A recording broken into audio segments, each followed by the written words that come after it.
Oh, Rachel. Hey, Rachel. Hi, Rachel.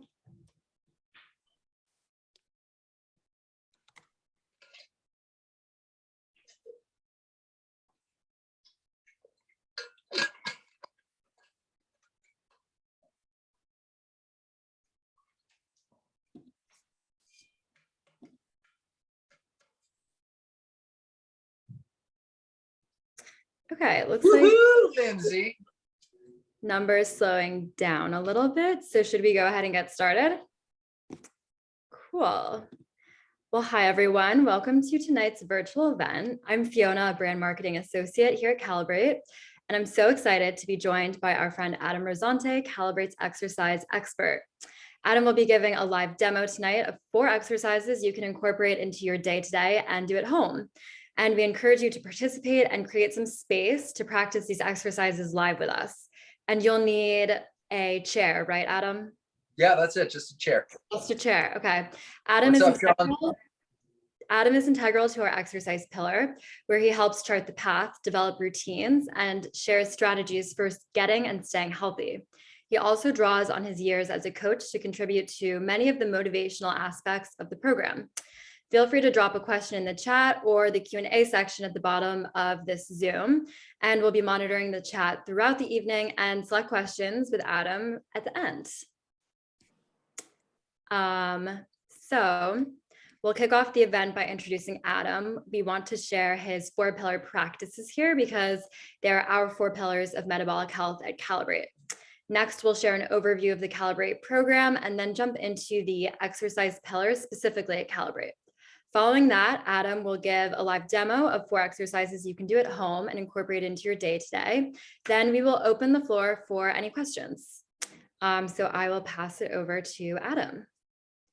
Hello. Very nice to see all of you. And I keep seeing all of these little pop-ups where everybody's from, which is both exciting and testing my powers of focus, because every time one pops up, I'm like, squirrel. So incredible. People coming in from New York City, and it looked like somebody said like a bunch of people from Chicago, Detroit, Rhode Island, somewhere I've never been. What's up, Tamara from Maryland? Well, my name is Adam Rosante, and I am a strength and performance coach. Privately, I work with actors and performers and high-level athletes, getting them ready for the screen and the stage and the field.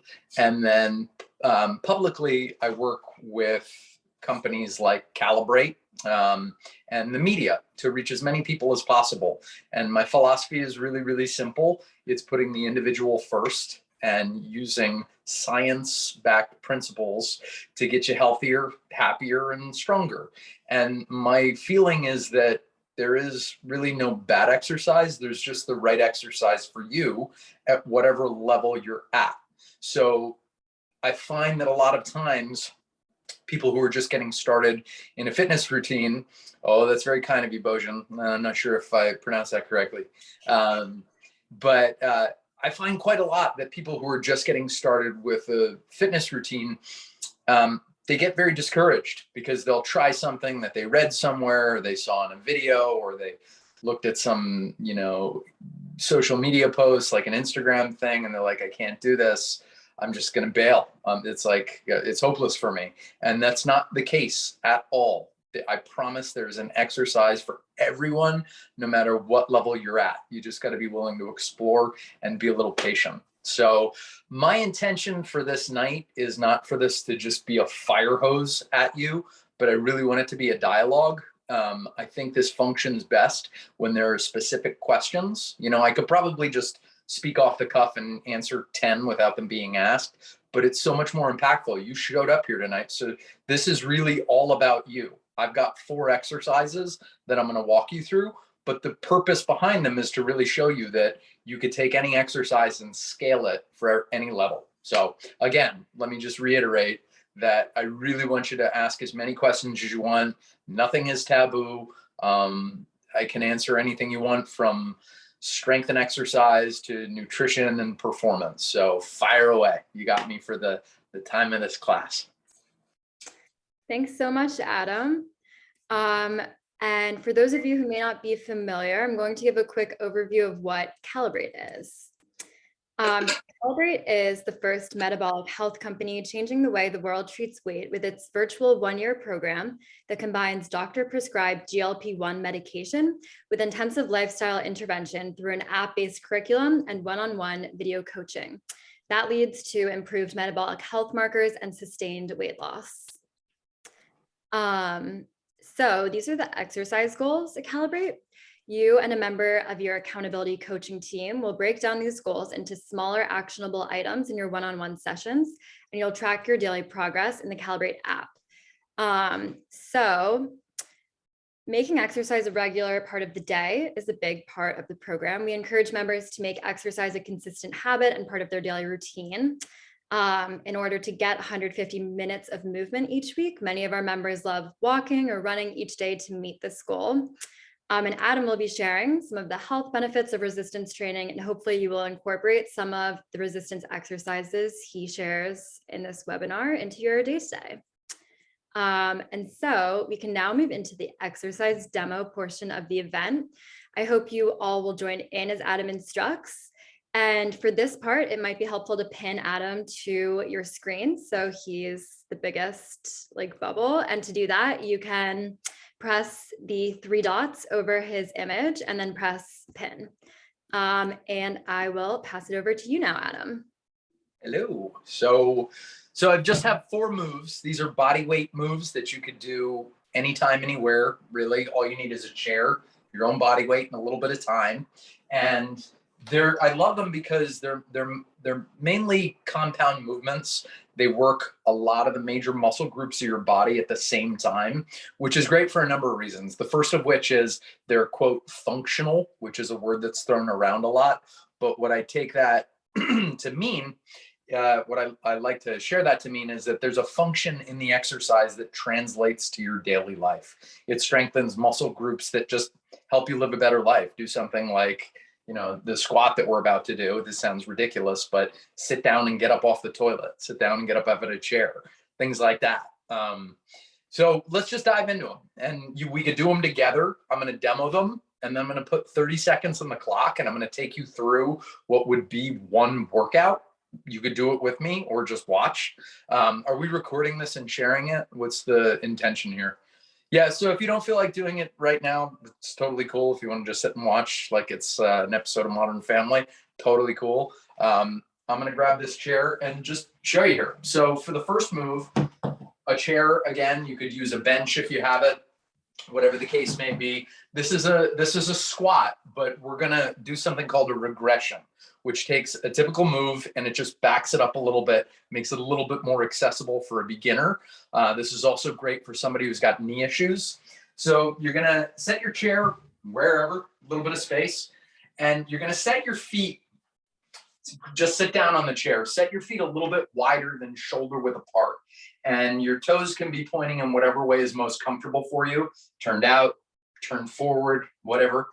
So sit on the chair, lift your chest, nice and proud, nice open chest. And then you're going to squeeze your glutes and you're going to squeeze your legs and your upper back, brace your core, and let your cat walk by you. And then you're gonna press through your heels and you're gonna stand straight up. And when you get to the top of the movement, I want you to squeeze your butt really tight. Really important. When you get to the top of the move, don't throw your hips forward. It's gonna give you a back problem, lower back pain. So just stand straight up, squeeze your butt. I'm gonna do it again. So if you're doing it with me, sit in your chair, feet a little wider than shoulder width apart, lean forward slightly, nice proud chest. Squeeze your butt tight, legs tight, upper back tight. You can put your fingertips behind your head if you want, and then drive through your heels, stand straight up. And now you're going to sit back. Push your hips back like you're trying to sit in a chair, and imagine that I'm pulling it out from behind you. Here's the key. When you get to that chair, I want you to imagine that the chair is a scale, and you want that scale to read half of your body weight. So what do I mean by that? That means in order for that to happen, you're holding a tremendous amount of tension in your butt and your legs, your core, your upper back. Everything is activated. We're not just collapsing on the chair. If I were to pull it out from underneath of you, you'd still be kind of just right there in that position. That's the ideal. If you can't do that, it's totally cool to just full on sit on the chair. So that's one rep. Down, right back up. Hips back, touch, and go. That's move one. Move two, hands elevated push-up. Rachel, you suggest wearing sneakers or shoes? So I actually recommend working out barefoot. It's fantastic to build the intrinsic muscles in your feet. Strong from the ground up is a key to a healthy, really functionally strong body. However, if you have foot pain, like a plantar fasciitis, you really need arch support as you improve that issue. So it's really up to you. Also, if you're in a public gym, wear sneakers. Don't go barefoot in a gym. You don't want to pick up like an athlete's foot. Anyway, so second move, a hands elevated push-up. For this, you can use your chair as well, but again, make sure that this chair is stabilized. Sounds obvious, but better safe than sorry. So tuck it into a corner or make sure it's, locked down on the floor somehow. But this is just a push-up. The way to regress this is to increase the angle. So the higher your hands are off the floor, the easier this is going to be because it just takes some of the load out of the upper body. Other than raising your hands, everything is the same as the push-up. So you'll just set your hands a little wider than shoulder width apart, step your feet back so you got a straight line from your heels to your head. And then here's where a lot of people go wrong, where I see doing push-ups. They bend their elbows out 90 degrees like goalposts. Yeah. The problem with that is your shoulder. It grinds on the tendons and the ligaments in your shoulder joint. Eventually, you're going to have a shoulder problem if you continue to do push-ups like that. So the key here is you want to rotate your elbows in and just keep them tucked like 45 degrees from the body. They don't need to be straight back, but about 45 degrees. And then that's it. Step it back, lower down with control, touch, and go. Again, you don't have to use a chair. If you need, you can use a counter, whatever's higher. And the lower you go, the more difficult it's going to be. So that's move two. Moving on to exercise three. This is a seated Ywt hold. This is phenomenal for your upper back. That's an area that is very challenging to get with just body weight. So this move, traditionally it's done lying face down on the floor, but I'm giving it to you in a chair because it's just, again, a regression of the movement. Some people have a hard time getting down on the floor, positioning themselves that way. So you can do it on the chair, no problem. Here's what this looks like. Grab a seat, raise your arms up overhead in a Y, make fists, point your thumbs back, and then I want you to squeeze your shoulder blades back together like you're trying to crack a walnut between your shoulder blades. And that walnut just won't break. So you're going to pin your shoulders back and hold it. Hold that tension as hard as you can. We're going to hold it for 15 seconds, and then we're going to pull the elbows down to make a W. Same deal. Hold that tension. Don't give up a single ounce. And then we're going to punch it out to a T. Hold 15 seconds here. So YWT. Incredible move. Pack some strength and muscle on that upper back, which will actually help your posture. So many of us sit like this, right, on our phone, all the rest. Strengthening the upper back muscles will pull you into postural alignment. It could also help if you've got shoulder pain. Fourth and final move. This is a core move, also, again, seated. You're going to grab a seat on the chair, and you're going to put your hands on your knees. Call this a knee press. And the regression of this move is you're going to do one side at a time. So you'll put your left hand on your left knee, and you're going to drive your knee up and push your hand down as hard as you can. As you're doing that, I want you to brace your abs like you're bracing for a punch to the gut. So push down, push up, almost like a reverse tug of war between your knee and your hand. Push, push, push, push, push. Keep the core tight, tight, tight. Hold 30 seconds, break. Same deal on the other side. If you want to progress this a little, shift back so that your back's supported in the chair. Do the same thing with both legs at the same time. So hands on your thighs, push up, push down, abs tight, abs tight, abs tight. Again, like you're bracing for a punch to the gut. We're going to hold for 30 seconds and then break. If that's too challenging for you, just break it up. You can do 10 seconds on, 10 seconds off. I think Emma wants to know if this is going to be emailed. Is that the case? Do we know? Emma, we'll get back to you on that. I'll answer in the chat. Yeah, we'll be sending it out. Yeah, right on. Cool. So anyway, so those are your 4 moves. So is anybody down to do this with me as an actual follow along workout? It'll take 2 minutes. Raise your hand or say yes if you want to get down with that. We can do it together. 30 seconds on the clock. Rachel, yeah. Amanda, let's go. I love it. All right, cool. So we're going to do it together. Lindsay, yes. Oh, hell yeah. Let's go. This is what I'm talking about. Who are these people? Oh my God, we got to get together in person. Everybody's ready to rock. Excellent. All right, so here's how it's going to go. Just follow along. I'm going to keep time. We're going to go for 30 seconds per move, back to back. I'll give you a little bit of rest between movements, just to kind of catch your breath, and transition into the next move. Your goal here is to maintain perfect form, not good form, not pretty good form, perfect form. We want to get that dialed first. Once you have that dialed, I want you to try to get as many repetitions of each movement as you can in that 30-second interval. The last 2 movements, you're not going to be able to do for repetitions because the YWT we're holding for time and the knee push we're holding for time as well. So actually in the 4th move, in that knee push, you could try to hold for the entire interval. If you get to 30 seconds without breaking, A+. But again, start where you are and build from there. The beautiful thing about this is when you do a workout like this, if you want to track your progress and progress over time, you could keep a pen and a paper next to you and just write down, let's say, like when we do the box squat, how many reps you were able to do. All right, so I got 5 reps in 30 seconds. Next time you do this, you can progress it, meaning you could try to get 6 reps, or you could go for a little more time. Or you could do the same reps, but improve your form. Progress is progress. That's all that matters. All right, 30 seconds on the clock. Bring it in. Let's get ready to rock. Starting off again with those box squats. Get yourself a chair, a couch, whatever you got nearby. Step your feet shoulder width apart, and then take them just a little bit wider. We're going to start standing, ideally, but if you need to, you could start seated. Start where you are. 30 seconds on the clock. Fingertips behind your head, getting ready to rock in 3, 2, 1, let's go. Hips back, get your butt to the chair, squeeze, drive right back up.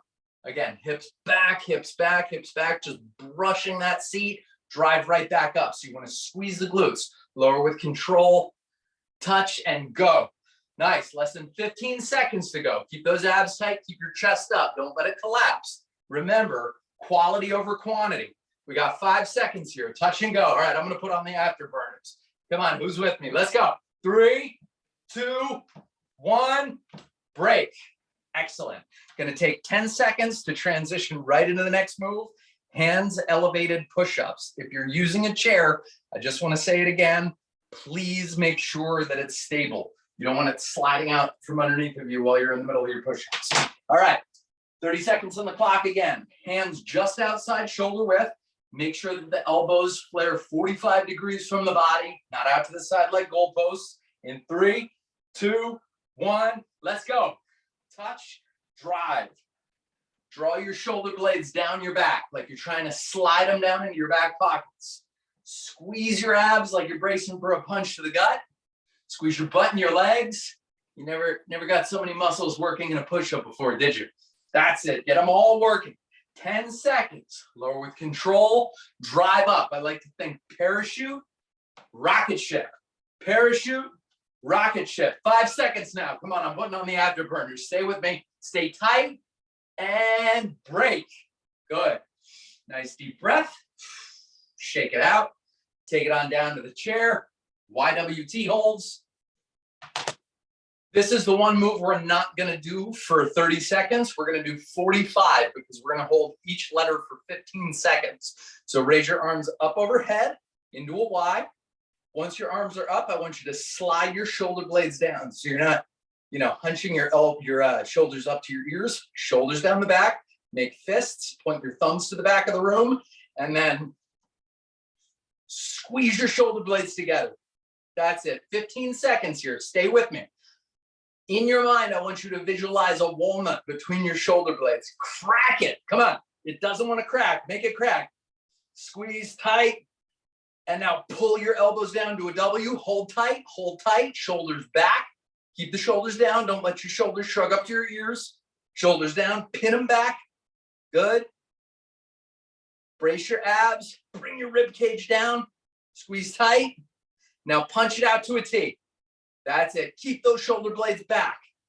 It's like we can hear that walnut starting to crack. Keep it tight, keep it tight, keep it tight. 5 seconds left. Stay with me. Every single muscle in that upper back locked, on fire. 2, 1, break. Woo. I don't know about you, but my back is on fire right now. That felt good.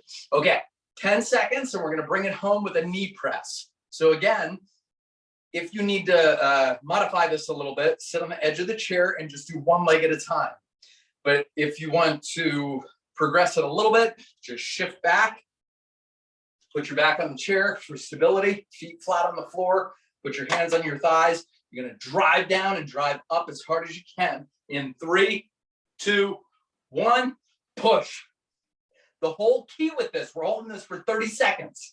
The whole key with this is that you want the tension here, this reverse tug of war, to generate as much tension as possible in your core. So brace your abs like you're bracing for a punch to the gut. Come on, we're more than halfway there. Stay with me, I got you. Less than 10 seconds. Push, push, push, push. Brace, brace, brace.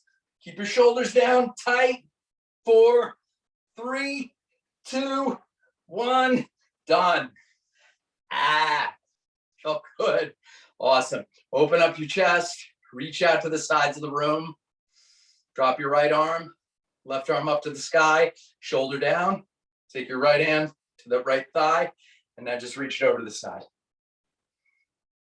Good. Reverse it, left arm down, right arm up and over, reach.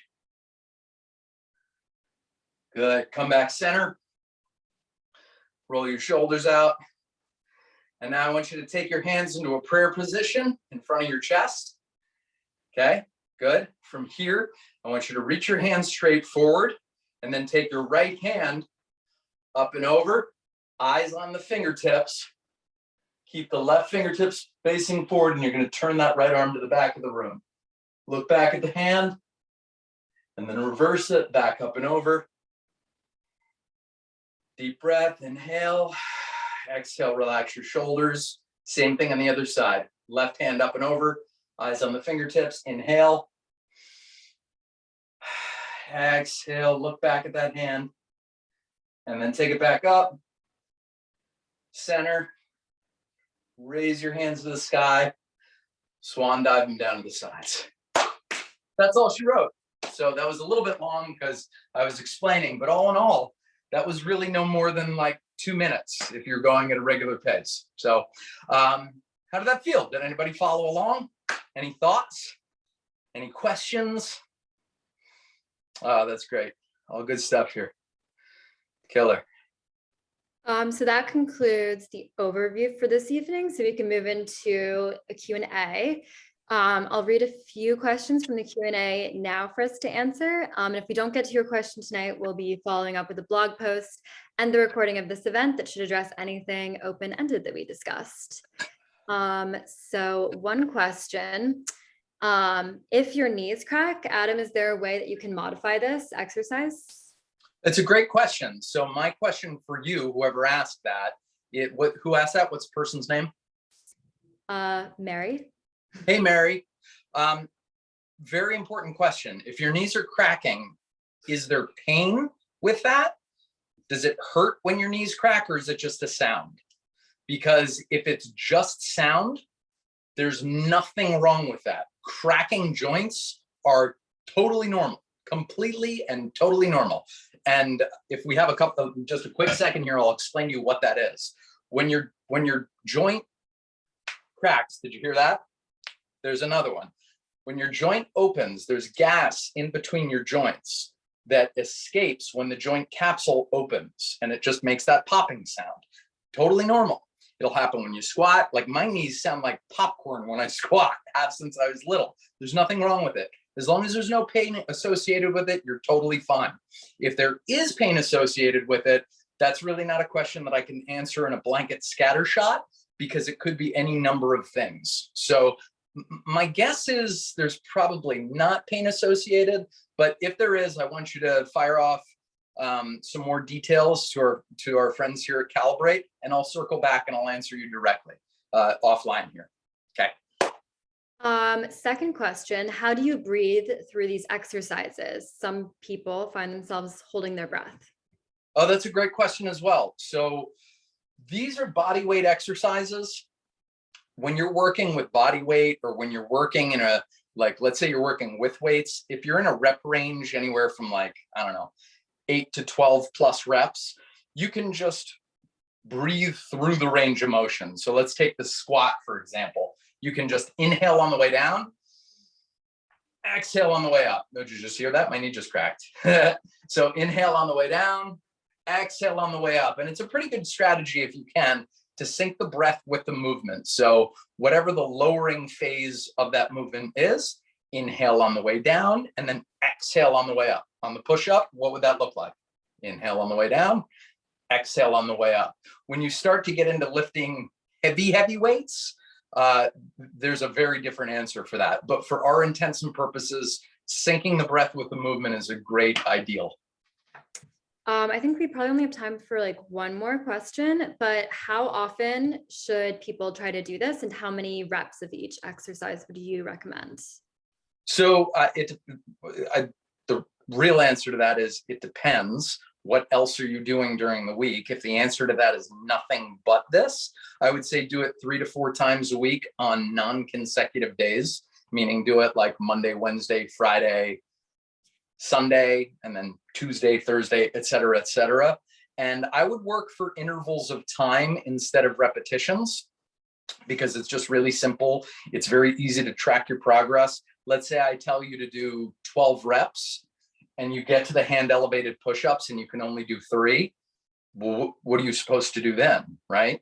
So for beginners, working for a time interval gives a little more elasticity to what's possible. So 30 seconds on the clock, let's go. You get 3 reps, time's up, awesome. Now you have a number to beat the next time you do this. So you did it on Monday, you got 3 reps in the push-up. Wednesday comes, you're gonna do your best to get 4. And if you don't get 4, you're gonna get another 3, but maybe your form gets dialed in a little more. That's my best answer to your question for this. Awesome. Do we really not have time for any more? What time is this wrapping? Danielle, what do you think? So it wraps at 8:30, but we did start a little bit late. We can one more I do think we should get to before we wrap. And I will say, Fiona said this too, like we can talk after this, Adam, too, and share out, talk with you and get some of your answers and share them out too in the blog post that goes along with this event, with all the instructions to the exercises you just did. That way we can specifically address some of these questions we didn't get to. Cool. Hang on just one sec, because I saw something come up and this is important. Amanda, good question. Again, the answer is, here's the thing. When you start to have conversations with people who actually know what they're talking about, the answer should always be, it depends. When people start giving you total black and white answers, your spidey sense should go up. So Amanda's question was, so just 1 set per day? And my answer is, it depends. It depends on your level of fitness. So we just did what we did, those 4 moves back to back, that would be considered 1 set, right, Amanda? So depending on your level of fitness, that might be all you're able to handle at the beginning. So you can work up to a place where you're doing anywhere from 3 to 5 sets a day. I would cap out around 5 sets of this, just because you don't want to overtax your joints through the same movement pattern. But that's a great question. Thank you for asking that. And real quick, also, Danielle and Fiona, I don't know. I know that this was scheduled to end at 8:30, but there are a lot of questions coming in. I can stay on till 8:45 New York time, just to give folks a little bit more time, since there are so many questions. And then anything else that's not answered, I'll try to circle back offline. Okay. So if you want to grab a couple more, we got like 10 minutes here to rock. Okay, this was a good question. Someone asked, do you get the same benefits whether you exercise 150 minutes in one day or several days a week? Should you just stop if you get the 150 minutes in 1 or 2 days? Oh, that's a great question. All great questions. So the answer to that is, in this case, more is better. So 150 is the minimum recommended dose. So whether you want to get that 150 minutes in a single day or over the course of a week, the benefits overall are pretty much the same. But if you want to add on top of that, all the better. Another good question. If you have trouble with your hips and lower back, how can you modify these exercises and still get the benefits? So it it's not sound like a broken record, but it depends. It depends on what's going on with your hips, what's going on with your lower back. My guess is you have tight hip flexors and very tight QL, which are the muscles in your lower outside back. That stands for quadratus laborum. You need to mobilize. You need to mobilize your hip flexors. You need to mobilize your lower back, open up that tissue, create a little bit more slack in your joints. I promise you that back pain and that hip the limitations you have in your hip will go out. It'll start to minimize. But along the way, what you can do is just decrease the range of motion. So if your lower back is really hurting and your hips are really tight and you can't get down into a squat, even just to the chair, that's perfectly fine. Like I said, be honest and clear about where you are and work from there. So throw a stack of books on the chair and lower down to where you feel comfortable, then go right back up. Okay. Beyond that, I think we're eventually going to get to a place where I'm working with Calibrate right now to develop out a very robust library of exercises and also mobility drills to help deal with things just like that. One last thing I'll say about the lower back thing. If you go to my Instagram page, surprisingly, I don't post a tremendous amount of fitness content because I run a not-for-profit as well, and a lot of my Instagram content is about service. But I do have some stuff on there that are some really simple mobility drills that can help with very specifically lower back pain, foot pain, shoulder pain. So just go to it's at Adam Rosante on Instagram, scroll through and you'll see them. They'll help a lot, I promise. Okay, what else we got? Adam, do you have any tips for getting motivated to work out? Like if you are making excuses about working out and you have a lot of reasons not to and they're piling up, what would be a good way to get motivated to start exercising? You tell me. No, I'm just kidding. So the bigger picture thing that I would say is that motivation is fleeting. Habits are bulletproof.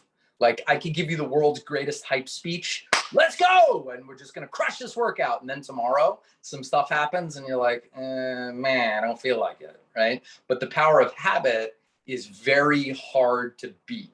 And so that just comes through time. Now, what you can do in the meanwhile is you can start to add little things to, I would say, level up the chances that you're actually going to follow through with that workout until you develop the habit. So some things you can do. First thing, get a community, whether that's a full community of a lot of people, or whether it's one friend, or whether it's somebody online. It can be as simple as like a friend on Facebook, where every day you're going to do something to move for 10 minutes and you just check in with each other.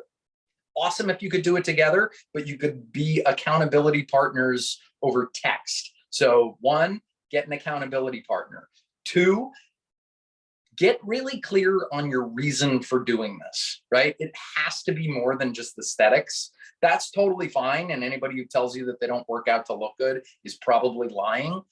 And there's nothing wrong with that. However, I've been doing this for a very long time at a very high level. And I can tell you that when you just don't feel like it, if that's your main leading motivator, it's going to go out the window like that. So get to a deeper reason for why you want to do this. And it will become the spark plug in your butt when it's time to get your ass off the couch and do the workout that you don't feel like doing.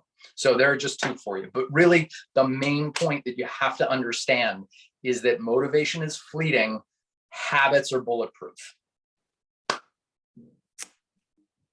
Love that answer.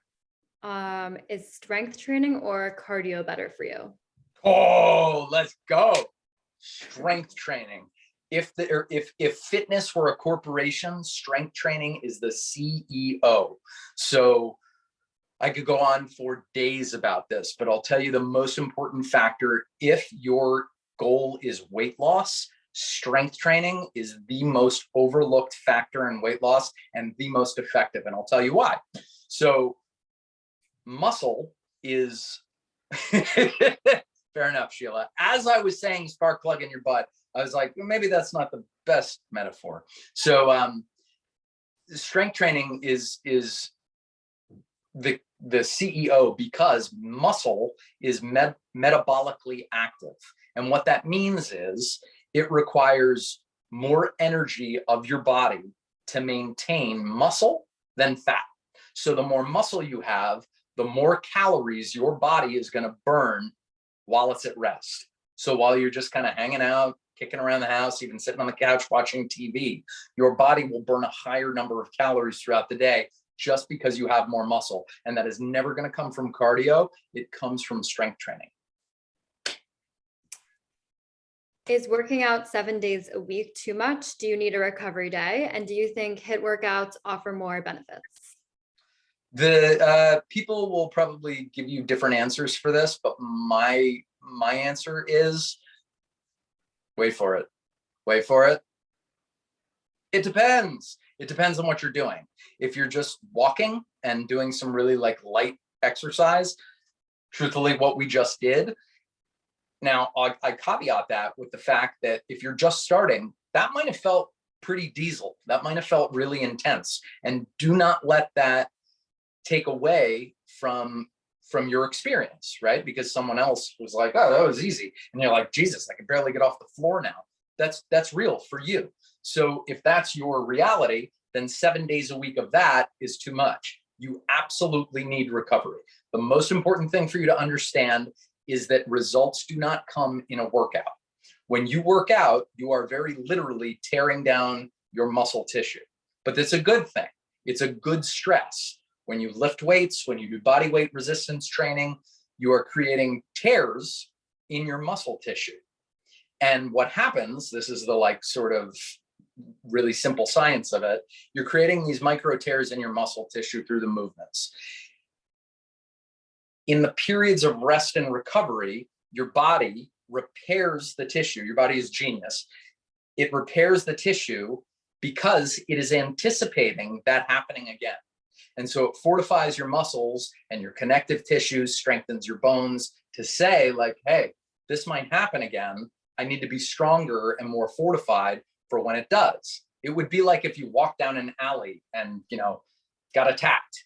Next time you went down that alley, you'd go down with 5 friends, right? And so that's kind of what your body is doing.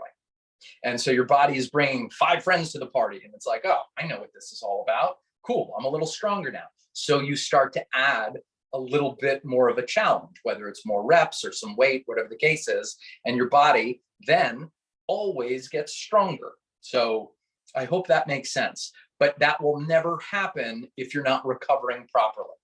Your results will only come as well as you recover. So please prioritize recovery. I saw something pop up about somebody saying that 32 years old. I didn't catch it. I just saw like a little blip. Is that something we want to flag? Can you still get the body you want at age 32? Yeah, absolutely. So I will tell you that I for some reason, I tend to specialize in training in, I would say, an older population with the actors that I train. And I will tell you at 32, the same thing that I just told a woman 2 days ago who is 57. As far as I am concerned, your strongest, fittest, healthiest, happiest years are in front of you. As long as you have a smart plan and the willingness to execute it properly, there is nothing that you can't do. Period.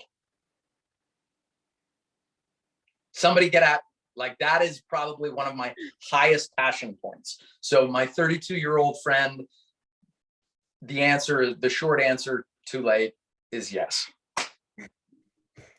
Right on, Christina.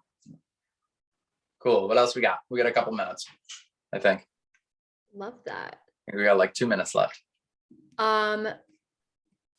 Mary, the woman with the question about her knees, replied that she doesn't have pain, but they crack a lot when she's doing squats. And she was wondering if there's a type of squat that would be make less cracks. Less cracky? Yeah.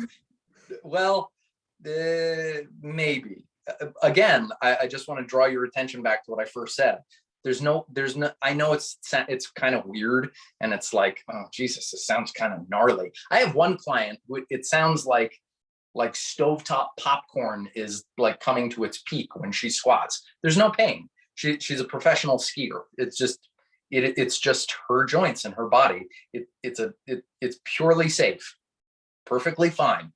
But if it freaks you out too much, then you can, I would say, do a little bit more like a box squat, which is a little bit more hip dominant and a little less knee dominant.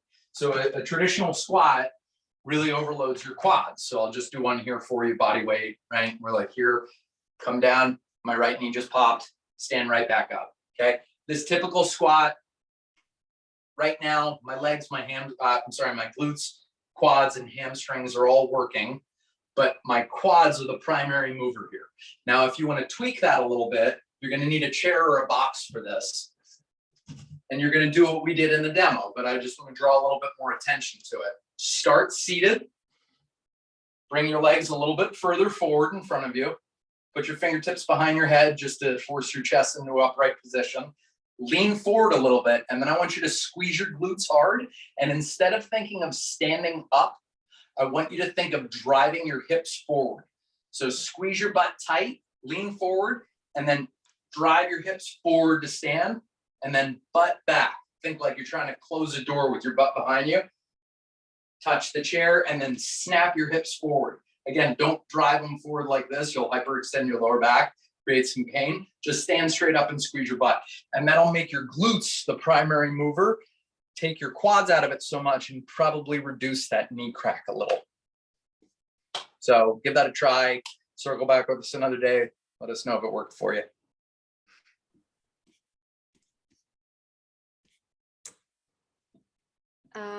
Nutritionally, what is the best way to prep for an exercise session so you have energy to complete a workout?